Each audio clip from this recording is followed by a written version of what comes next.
옛날에 이런 만화를 봤던 기억이 납니다. 성탄절날 어떤 큰 교회에서 성탄절 파티가 벌어지고 있었습니다. 모두 다 최고의 옷을 입고 가장 멋진 옷을 입고 조명도 밝은 조명에서 사람들이 모여서 공연도 하고 선물도 주고받고 좋은 음식도 먹고 아주 좋은 시간을 갖고 있었어요. 그런데 굉장히 행색이 남루한 어떤 사람이 그 교회로 들어가려고 했었어요. 그런데 안내 집사님이 딱 보시더니 이러시면 안 됩니다. 들어오시면 안 됩니다. 좀 다른 곳으로 가시죠 하고 그를 물리치는 거예요. 그 남루한 옷을 입은 남자가 너무 괴로워하면서 또 서운해하면서 발걸음을 돌리며 나가는데 그가 뭐라고 중얼거리냐면 아유 그래도 오늘이 내 생일인데 그러고 나가시는 거예요. 그분이 예수님이셨던 거죠. 만약 우리 주님께서 우리 모두의 죄를 용서하시는 하나님의 은혜가 부유한 사람에게만 임한다면 우리가 과연 그 하나님을 공평하신 하나님이라고 부를 수가 있겠습니까? 오늘 본문에는 가난한 자에 대한 배려를 잊지 않으시는 하나님의 사랑이 표현되어 있습니다.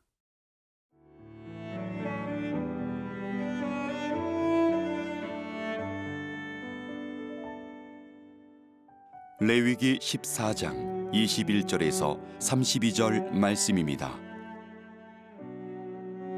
만일 그가 가난하여 그의 힘이 미치지 못하면 그는 흔들어 자기를 속죄할 속건제를 위하여 어린 순양 한 마리와 소제를 위하여 고운 가루 10분의 1 에바에 기름 섞은 것과 기름 한 록을 취하고 그의 힘이 미치는 대로 산비둘기 둘이나 집비둘기 새끼 둘을 가져다가 하나는 속죄 제물로 하나는 번제물로 삼아 여덟째 날에 그 결례를 위하여 그것들을 회막문 여호와 앞 제사장에게로 가져갈 것이요 제사장은 속건제의 어린 양과 기름 한 록을 가져다가 여호와 앞에 흔들어 요제를 삼고 속건제의 어린 양을 잡아서 제사장은 그 속건제물의 피를 가져다가 정결함을 받을 자의 오른쪽 귓뿌리와 오른쪽 엄지 손가락과 오른쪽 엄지 발가락에 바를 것이요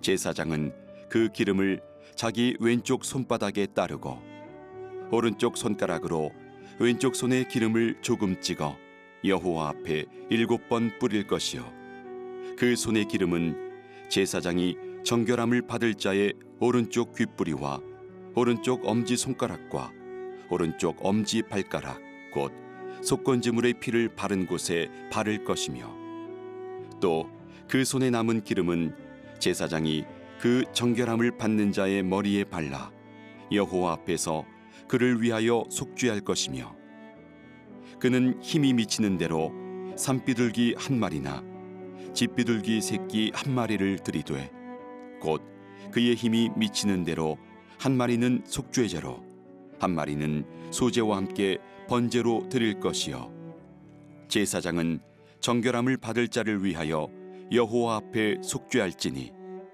나병 환자로서 그 정결 예식에 그의 힘이 미치지 못한 자의 규례가 그러하니라. 악성 피부병을 겪고 그리고 진 밖에 격리되어서 살았던 사람들은 아마도 재정적으로 굉장히 어려운 형편에 있었을 가능성이 많습니다. 경제 활동을 제대로 할 수가 없었기 때문이겠죠. 그래서 하나님은 이런 경제적 약자에게 대해 특별한 배려를 잊지 않으십니다. 모두 다 순양 한 마리는 속건제를 위해서 반드시 바쳐야만 했지만 그 외에 다른 2마리의 순양 하나, 암양 하나를 바쳐야만 하는 속죄제와 번제의 제물들은 산비둘기나 집비둘기로 대체할 수 있도록 허락해 주신 것이죠. 다시 한번 어제 나왔던 본문에 이어서 그 나병 완치 후에 복귀의 의례를 바라보시면 먼저 나병이 완치되었다. 피부병, 악성 피부병에서 치유함을 받았다라고 믿어지는 사람은 산새 2마리와 백향목과 홍색실과 우슬초를 가져오게 돼 있다고 했어요. 그래서 그 중에 새 한 마리를 잡고 그래서 백향목과 홍색실 이것을 담근 물, 붉은 물을 우슬초로 이렇게 찍어서 그것을 그 사람에게 7번 뿌리는 의식을 했다고 합니다. 그 다음에 1차로 옷을 세탁하고 털을 깎고 목욕을 하죠.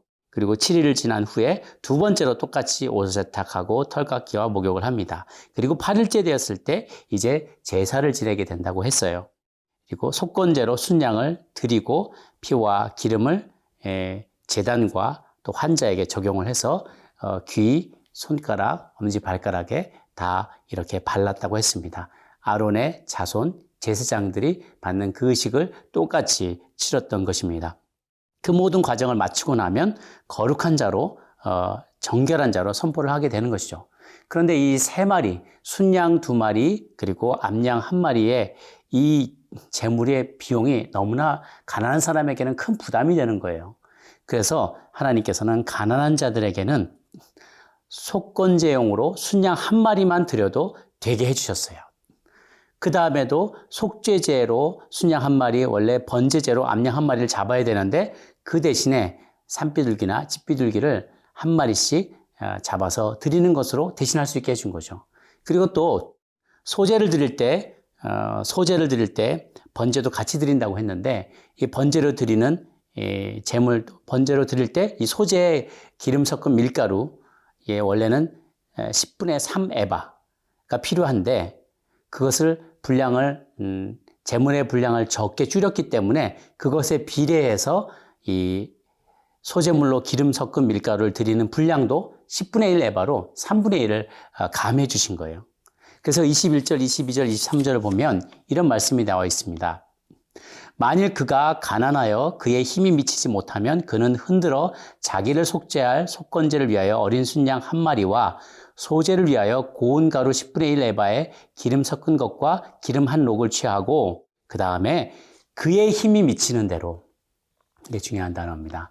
그의 힘이 미치는 대로 산비둘기 2이나 집비둘기 새끼 2를 가져다가 하나는 속죄제물 하나는 번제물로 삼아 8째 날에 그 결례를 위하여 그것들 회막문 앞에 제사장에게로 가져올 것이다.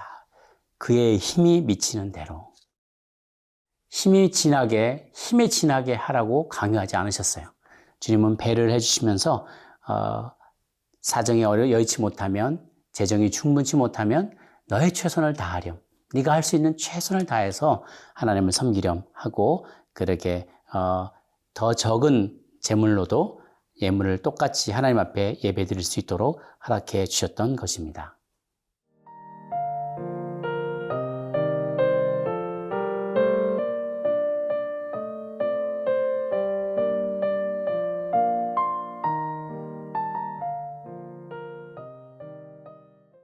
구약의 시대에 유대인들이 하나님께 범죄했거나 그분께 손해를 끼쳤을 때 속건 제물을 드리며 나아가야 했지만 수시로 그것을 반복해야 했지만 신약의 시대를 살아가는 우리들은 더 이상 그럴 필요가 없습니다. 왜냐하면 예수님께서 저와 여러분의 속건 제물이 되어주셨다고 이사야에서 말씀하고 계시기 때문입니다.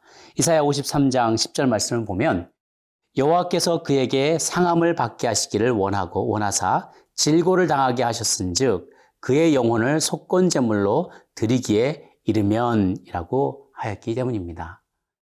한편 하나님은 우리 인간들을 다양한 형편과 상황 가운데 허락하여 주십니다.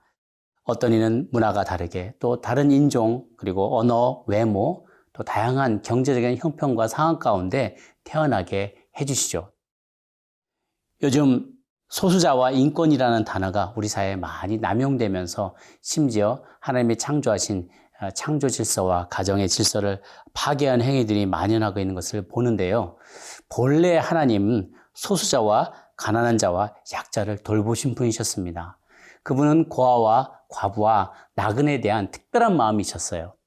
그래서 성경 신명기 10장 18절을 보면 너희 하나님 여호와는 고아와 과부를 위하여 정의를 행하시며 나그네를 사랑하여 그에게 떡과 옷을 주시는 분이시다라고 했습니다. 또 예수님은 과부가 가난한 가운데도 2렙돈을 하나님 앞에 드리는 것을 보면서 부유한 자들이 많은 돈을 하나님 앞에 드린 것보다 하나님은 그 과부의 2렙돈을 더 귀하게 받으셨다라고 말씀하십니다. 내가 드릴 수 있는 시간과 재물이 적다 할지라도 하나님은 그 절대량을 보시고 판단하지 않으십니다. 그 적은 거라도 그러나 그 사람에게는 굉장히 큰 희생과 헌신이었다면 주님은 그 사람이 그것을 내려놓기 위해 포기했던 그 많은 것들과 많은 시간과 또 많은 열정과 내려놔야만 했었던 포기해야만 했던 그 많은 것들을 긍휼의 마음으로 바라보시며 그것을 높이 평가하십니다. 그리고 그의 마음의 중심을 보시는 것이죠. 우리 하나님께서는 값없이 구속의 은혜를 모두에게 베풀어 주십니다. 그리고 각자의 마음의 중심을 헤아려 보시면서 그 하나님의 은혜를 우리 가운데 무한히 베풀어 주시는 분이십니다. 그래서 내가 드릴 수 있는 것이 많지 않다고 여러분 낙심하지 마시기 바랍니다. 내가 드릴 수 있는 시간이 많지 않다고 또 낙심하지 마시기 바랍니다. 우리 하나님은 저와 여러분의 마음의 중심을 보시기 때문입니다. 여러분의 힘이 미치는 대로, 여러분의 힘이 닿는 대로 최선을 다하여 살아계신 하나님을 섬기십시오. 중심을 보시는 그 하나님께서 우리의 어려운 형편과 상황을 아시고 우리에 대한 배려를 잊지 않으실 뿐 아니라 어려운 가운데 드렸던 삶의 헌신과 수고와 피와 땀과 눈물을 기뻐하실 것이기 때문입니다. 하나님 앞에 여러분의 자신을 산제물로 올려드리는 하루가 되시기를 주의 이름으로 축원합니다. 기도하겠습니다. 하나님 아버지, 악성 피부병에 걸렸다가 완치된 사람들 가운데 경제적으로 어려운 형편에 있는 이들을 위한 특별한 배려를 잊지 않아 주시니 감사합니다. 우리 가운데도 어렵고 힘든 가운데 힘에 진하게 주님을 섬기는 이들이 있습니다. 그러나 주님께서 너희 힘이 미치는 대로 최선을 다해서 섬겨라 라는 그 말씀으로 위로해 주시니 감사합니다. 어렵고 힘든 상황 가운데도 낙심하지 않게 도와주시고 과부의 두 렙돈을 소중히 여기시는 우리 주님, 고아와 과부와 나그네를 돌보시는 우리 주님이 나의 하나님이심을 믿기에 오늘도 지친 무릎에 힘을 얻어서 다시금 일어나 세상 가운데로 나아갑니다. 오늘 하루도 그렇게 힘 닿는 대로 최선을 다하여 주를 섬기고 승리하는 우리 모두가 되게 하여 주시옵소서. 감사드렸고 예수님의 이름으로 기도 올려옵나이다. 아멘.